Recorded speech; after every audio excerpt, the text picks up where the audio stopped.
আসসালামু আলাইকুম। উল্লাপাড়া পৌরসভা শেষ মাথায় এই রাস্তাটার পর আমি দাঁড়িয়ে আছি। উল্লাপাড়া পশ্চিমপাড়া বলে এই রাস্তাটার বেহাল অবস্থা।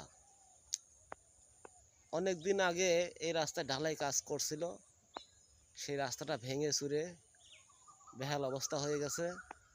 এই রাস্তায় অনেক এলাকার লোকজন চলাফেরা করে, স্কুলের ছাত্রছাত্রীরা চলাফেরা করে।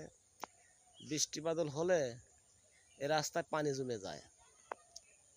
তাই আমার সরকার কাছে আবেদন, এই রাস্তাটা অবশ্যই সংস্কার করবেন। স্কুলের ছাত্রছাত্রীদের যাওয়ার খুবই অসুবিধা, তাই এই রাস্তাটা অবশ্যই আমলে নেবেন, রাস্তাটা সংস্কার করবেন, এই বলে শেষ করছি। ধন্যবাদ।